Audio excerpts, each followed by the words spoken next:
اعوذ باللہ من الشیطان الرجیم بسم اللہ الرحمن الرحیم اتلو ما اوحی الیک من الکتاب واقم الصلاۃ ان الصلاۃ تنہی عن الفحشاء والمنکر رب اشرح لی صدری ویسر لی امری واحلل عقدۃ من لسانی یفقہوا قولی۔ میرے محترم بزرگوں، میرے عزیز بھائیوں اور بہنوں، اور پیس ٹی وی پہ لائیو دیکھنے والے کروڑوں ناظرین، السلام علیکم ورحمۃ اللہ وبرکاتہ۔ جیسے آپ جانتے ہیں کہ اکثر میں تقریر انگریزی میں کرتا ہوں، کچھ موقعوں پہ کوشش کرتا ہوں کہ کچھ بات اردو یا ہندی میں کہوں۔ کیونکہ میری تعلیم انگریزی میں ہوئی ہے تو ظاہر ہے کہ اس آج کی اردو یا ہندی تقریر میں غلطیاں کروں گا، اسی لیے تقریر کے آغاز میں ہی میں آپ سے معذرت چاہتا ہوں اور امید رکھتا ہوں کہ آپ میرے ان غلطیوں کو نظر انداز کریں گے اور میرے تقریر کے موضوع پہ توجہ دیں گے۔ آج کے میرے تقریر کا موضوع ہے صلاح، رہنمائی اور ہدایت کا راستہ۔ صلاح کا جب ترجمہ کوئی انگریزی میں کرتا ہے تو اکثر اس کا ترجمہ کرتے ہیں پریئر، اور جب ہم اس کے معنی دیکھتے آکسفورڈ ڈکشنری میں، پریئر کے معنی ہے to beseech, to ask for help, کسی سے مدد مانگنا۔ یہ ترجمہ صلاح کا صحیح نہیں ہے۔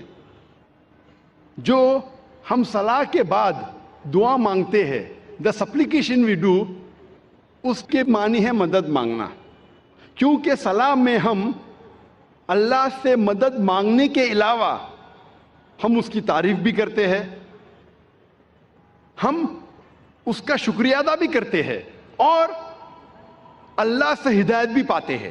اسی لیے ٹو پرے، مدد مانگنا، صلاح کا پورا ترجمہ نہیں ہے اور ہم اس سے صحیح نہیں کہہ سکتے۔ اردو میں جو ہم ترجمہ کرتے ہیں نماز، یہ پرشین لفظ سے آتا ہے، اسے کہتے ہیں بندگی۔ یہ ترجمہ کافی حد تک صحیح ہے، انگریزی ترجمہ پریئر سے اور صحیح ہے۔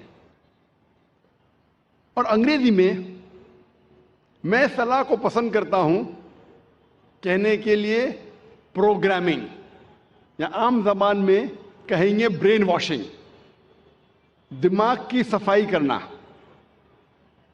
لیکن کوئی اگر کہیں گا آذان سننے کے بعد آپ کہاں جا رہے، اور کہیں گے I'm going for brain washing، میں دماغ کی صفائی کرنے کے لیے جا رہا ہوں، تو عجیب لگتا ہے۔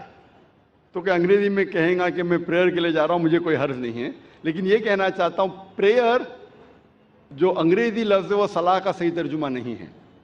میں پسند کرتا ہوں کہنے کے لیے پروگرامنگ ٹورڈز رائچسنس، یا صلاح رہنمائی اور ہدایت کا راستہ ہے، کیونکہ صلاح میں اللہ سے مدد مانگنے کے علاوہ ہم اس کا شکریہ ادا بھی کرتے ہیں، ہم اس کی تعریف بھی کرتے ہیں اور اس سے ہدایت اور رہنمائی بھی پاتے ہیں۔ جب بھی ہم یہ لفظ پروگرامنگ سنتے ہیں، فوراً ہمارے دماغ میں کمپیوٹر آ جاتا ہے۔ اگر آپ مجھے اجازت دیں گے کہ میں انسان کو ایک مشین کہوں تو مجھے یہ کہنا پڑے گا کہ انسان دنیا کی سب سے بہترین مشین ہے، انسان دنیا کی سب سے بہترین کمپیوٹر ہے۔ اور اکثر یہ عام ہے کہ جب ہم صلاح پڑھتے ہیں اکثر ہمارا ذہن بھٹکتا ہے، یہ عام بات ہے، یہ کچھ نئی بات نہیں، ہم جانتے ہیں لیکن کئی بار کسی سے ذکر نہیں کریں گے، لیکن ہم سب جانتے ہیں کہ اکثر جب ہم صلاح پڑھتے ہیں تو ہمارا ذہن بھٹکتا ہے۔ اگر کوئی طالب علم کوئی امتحان کا پیپر دینے کے بعد جب صلاح پڑھ رہا ہے تو صلاح میں وہ سوچیں گا سوال نمبر 2 کا جواب میں نے ایسے کیوں دیا، اگر ویسے دیتا تھا تو اچھا ہوتا۔ وہ عورت سوچیں گی کہ میرے شوہر کے لیے آج میں کیا پکاؤں، چکن بریانی یا مٹن پلاؤ۔ یہ سلام میں ہی سب ہمیں خیال آتا ہے۔ وہ بزنس مین سوچے گا، تاجر سوچے گا کیا میں کس کا دھندا کروں, کون سے تجارت میں مجھے زیادہ فائدہ ہے. تو صلاح میں ہمارا ذہن بھٹکتے رہتا ہے, اور یہ عام بات ہے, بھٹکنا چاہیے نہیں لیکن بھٹکتا ہے. کیوں؟ کیونکہ اکثر ہم مسلمان 80% سے زیادہ مسلمان ہم عربی نہیں جانتے, اور جب ہم صلاح میں جو آیتیں پڑھتے ہیں قرآن مجید کی, مثال کے طور پہ سورہ فاتحہ پڑھنا فرض ہے.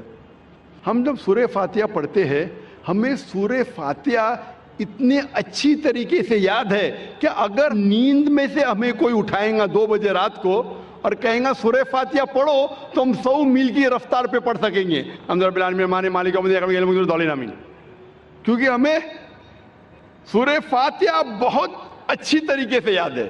نیند میں بھی آپ بولیں گے تو ہم 100 میل کی رفتار پہ سورہ فاتحہ پڑھ سکیں گے. اور ہمارا ذہن جو اللہ سبحانہ تعالیٰ نے ہمیں دیا ہے, the brain Allah has given us, وہ اتنا پاورفل ہے کہ یہ سورہ فاتحہ ہمارے ذہن کا ایک دم چھوٹا سا حصہ استعمال ہوتا ہے, کیونکہ ہمیں پوری طریقے سے یاد ہے, منہ زبانی یاد ہے, اور ہم 100 میل کی رفتار پہ پڑھ سکتے. تو سورہ فاتحہ پڑھنے کے لیے ہمارا بہت چھوٹا سا ذہن, بہت چھوٹا, ایک دم کم ذہن استعمال ہوتا ہے. باقی ہمارا ذہن خالی ہے. An empty brain is a devil's workshop. یہ انگریزی میں کہاوت ہے کہ خالی دماغ شیطان کا کارخانہ ہے.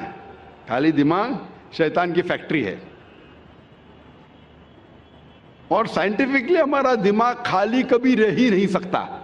یہ سائنس کے تو کیا کرتا ہے, دماغ بھٹکتا ہے, سوچتے رہتا ہے کیا کروں, کیا پکاؤں, کیسا تجارت کروں, کل کیا کروں, کیا پہنوں.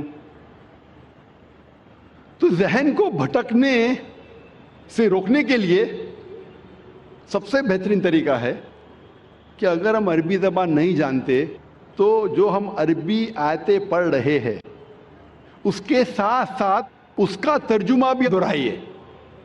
ذہن میں عربی آیتوں کے ساتھ ذہن کے پیچھے at the back of your mind ہم اس کی معنی بھی دہرائے. اگر آپ کو اردو میں مہارت ہے تو اردو میں دہرائیے, انگریزی میں مہارت ہے تو انگریزی میں دہرائیے, ہندی میں مہارت ہے تو ہندی میں دہرائیے, مراٹھی میں مہارت ہے تو مراٹھی میں دہرائیے. لیکن جو زبان میں آپ کو مہارت ہے اس زبان میں ان آیتوں کا ترجمہ اپنے ذہن کے پیچھے دہرائیے. تو اگر ہم ترجمہ یاد کریں گے جو ہم آیتیں پڑھ رہے ہیں, اور جیسے میں نے فرمایا کہ سورہ فاتحہ پڑھنا فرض ہے اور ہم سلام میں پڑھتے الحمدللہ رب العالمین, ساری تعریفیں اللہ کی ہے جو رب ہے سارے عالمین کا, الرحمن الرحیم جو رحمان اور رحیم ہے, مالک یوم الدین جو مالک ہے قیامت کے دن کا, ایاک نعبد و ایاک نستعین ہم تیری عبادت کرتے ہیں اور تجھی سے مانگتے ہیں, اہدنا الصراط المستقیم ہمیں سیدھا راستہ دکھا, صراط الذین انعمت علیہم غیر المغضوب علیہم ولا الضالین وہ راستہ جن لوگوں پہ تو نے انعام فرمایا اور جو بھٹکے ہوئے نہیں ہیں. تو جب ہم سورہ فاتحہ پڑھ رہے ہیں اس کے ساتھ ساتھ اگر ترجمہ دہرائیں گے تو انشاءاللہ ہمارا ذہن نہیں بھٹکے گا. لیکن جب آپ کو عادت ہو جائیں گی ترجمہ دہرانے کی, یہ بھی میکینیکل ہو جائے گا. ابھی آپ کا ذہن کا تھوڑا اور حصہ استعمال ہو رہا ہے لیکن یہ بھی میکینیکل ہو جائے گا.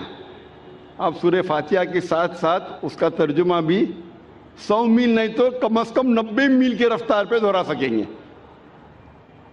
لیکن ابھی کیونکہ ذہن کا کچھ اور حصہ استعمال ہو رہا ہے, آپ کا ذہن بھٹکے گا لیکن کم بھٹکے گا. تو ذہن کو بھٹکنے سے روکنے کے لیے آپ کو کیا کرنا چاہیے, ترجمے کے ساتھ ساتھ اس ترجمے کے معنی پہ کانسنٹریٹ کرنا چاہیے, توجہ دینا چاہیے. اگر عربی کے ساتھ اگر ترجمہ دہرا رہے ہیں اور اس ترجمے کے معنی پہ توجہ دیں گے تو آج کی سائنس یہ کہتی ہے کہ ہمارا برین اتنا پاورفل ہے کہ ہم ایک ساتھ 2 3 4 کام کر سکتے ہیں. مثال کے طور پہ اگر کوئی گاڑی چلا رہا ہے, شروع میں جب گاڑی چلاتا ہے پوری توجہ دیتا ہے, آپ اس سے بات نہیں کر سکتے, لیکن جب اسے عادت ہو جاتی ہے 1 مہینے 2 مہینے بعد, تو گاڑی چلاتے چلاتے آپ سے بات بھی کر سکتا ہے. آدھا دھیان گاڑی پہ, آدھا دھیان بات پہ. ہمارا ذہن بہت پاورفل ہے. لیکن آج کی سائنس یہ کہتی ہے کہ کوئی بھی انسان 100% 2 چیز پہ دھیان نہیں دے سکتا ہے. 50% 2 چیز پہ دے سکتا ہے, 60% 40% دے سکتا ہے, 80% 20% دے سکتا ہے, 90% 10% دے سکتا ہے, لیکن 100% 2 چیز پہ دے ہی نہیں سکتا. تو عربی آیت کی تلاوت کرنے کے ساتھ ساتھ اگر ترجمہ دہراتے ہیں, اس ترجمہ پہ آپ کنسنٹریٹ کرتے ہیں, دھیان دیتے ہیں 100%, جتنا آپ دھیان دیں گے اتنا کم آپ کا ذہن بھٹکے گا. اگر 100% دھیان دیں گے تو انشاءاللہ آپ کا ذہن کبھی بھی نہیں بھٹکے گا.